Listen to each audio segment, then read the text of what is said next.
A gente continua falando sobre isso. Agora a gente vai receber um especialista no assunto para falar como se proteger dos ataques na internet. É ele, o advogado especialista em direito digital, Adriano Mendes. Tudo bem? Bom dia, Tudo bem, doutor. bom dia. E a gente quer saber, né? A gente falou aqui da atualização do antivírus, né? Que tipo de outro cuidado tem que fazer o backup para não perder os dados, correr o risco de sofrer um ataque como esse, ficar sem nada, aquilo tudo que você guardou por anos no computador e por água abaixo?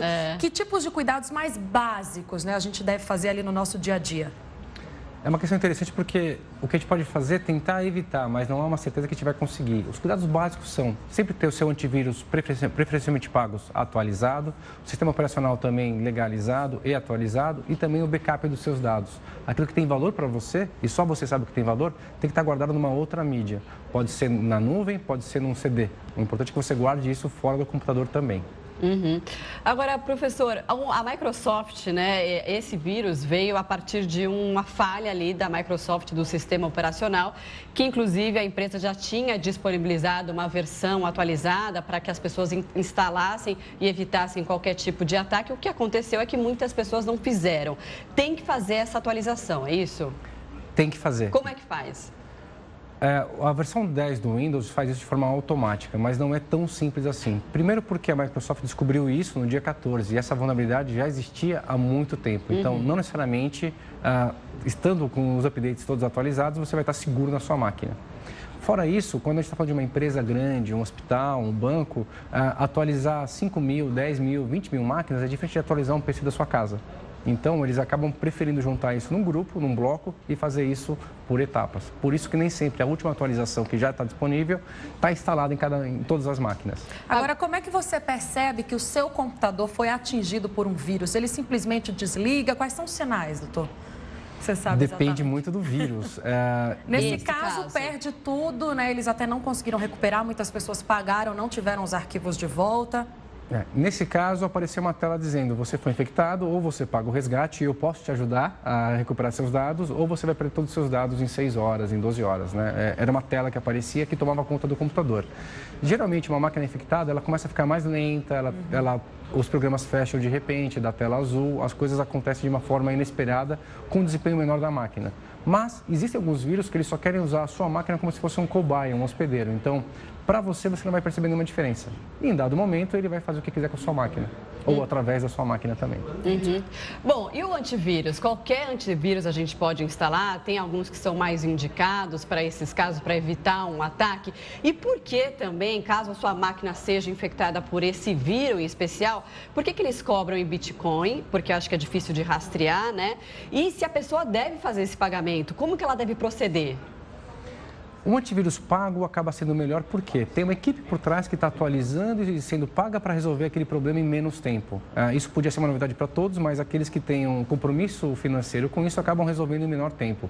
Se isso foi uma vulnerabilidade da Microsoft, é sinal que ela também passou por todas as grandes empresas no período anterior. Então, era uma novidade para todo mundo. Só o antivírus não basta, né? E por que eles cobraram em bitcoins? Bitcoins é uma moeda que não consegue, é mais difícil de ser rastreada. Diferente de uma transação numa conta específica, onde para depositar é preciso saber agência, conta, número e CPF.